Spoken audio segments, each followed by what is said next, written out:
Niin, puheenjohtaja Tapio Huttula, talous sukeltaa.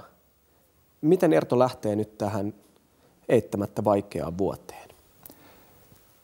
Erto lähtee hakemaan vakauttavaa ratkaisua, joka turvaa jäsenten ostovoiman ja toisaalta sen perusturvallisuuden työelämässä. Eli miten siis ensinnäkin, miten palkansaajapuoli aikoo toimia?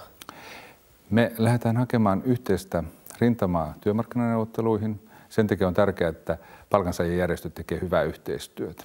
Tästä hyvä esimerkki meillä on ollut se, että me ollaan liitytty teollisuuden palkansaajiin, jossa yli keskusjärjestörajojen liitot miettii omien jäsentensä etua ja yhteistä edunvalvontaa sitten ja yhteistyötä. Se on hyvä esimerkki siitä.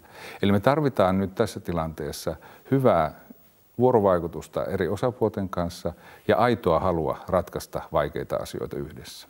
Ja sen takia oli minusta hyvä myös se, että työnantajapuoli nyt lähti tähän pohdiskeluun, jossa mietittiin, että miten kansaneläkemaksun, työeläkemaksujen ja työttömyysturvan, muutosturvan asiat ratkaistaan yhdessä tasapainoisella kokonaispaketilla.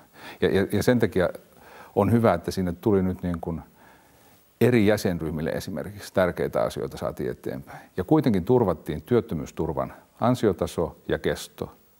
Laajennettiin esimerkiksi muutosturvaa. Siellä on meidän jäseniä, jos miettii, niin tärkeitä asioita se, että muutosturvan piiriin pääsee nyt määräaikaiset, mikä on uutta. Ja toisaalta nämä, jotka nyt on lomautuksen alla, niin pitkien lomautusten piirissä olevat pääsee myös muutosturvan tuen piiriin, ja se on tärkeää tässä tilanteessa. Vakituisessa työsuhteessa ollut on päässyt esimerkiksi työllistämistoimenpiteiden tai koulutuspalvelujen piiriin tai tämmöisen suunnitelman piiriin, jolla tuetaan sitä ihmisen seuraavan työpaikan hakua. Nyt sinne pääsee jo määräaikaiset, jos työhistoria on riittävästi, eli aktiivitoimenpiteiden piiriin, jossa esimerkiksi työvoimatoimistojen palvelut on paremmin käytettävissä. On mahdollisuus päästä koulutukseen, on mahdollisuus saada työharjoitteluun tai muihin toimenpiteisiin tukea. Mainitsit, että teillä on myös yksi alakohtainen sopimusneuvottelu, siis yksi sopimuspaketti auki vielä tänä keväänä. Kerro siitä vähän tarkemmin. Joo, kyseessä on meidän suurin sopimusala tietotekniikan palvelualan työehtosopimus, josta on tämän vuoden palkankorotukset sopimatta. Tämä on todella haastava tilanne, että miten me saadaan myös tälle meidän tärkeälle sektorille palkankorotukset tänä vuonna sovittua. Ja miten ne suhteutetaan niihin korotuksiin, jotka neuvoteltiin 2007.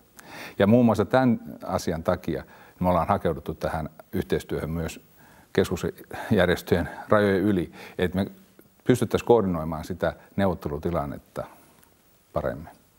Niin tässä tilanteessa on ihan selvää, että yrityksetkin täytyy kyetä sitouttamaan tähän ratkaisuun, mutta miten se pystytään sitten takaamaan, että jos yrityksille tavallaan jaetaan herkkuja, että he myöskin sitoutuu sitten näihin työllisyystavoitteisiin, mitä muus Ertolta tulee?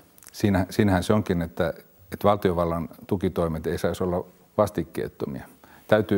Valtiovalta tietysti pyrkii siihen, että talous rullaa ja työllisyys pelaa, mutta se ei tapahdu yksipuolisilla toimenpiteillä.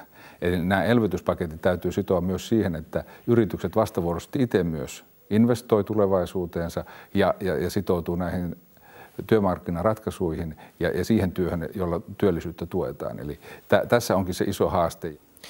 Jos vakauttavaan ratkaisuun nyt keväällä päästään, tullaan seuraamaan sitä tässä niin kuin Erto Netti-TV:ssä myöskin niin kuin kevään mittaan, niin mitä se tarkoittaa Erton yksittäisen jäsenen kannalta?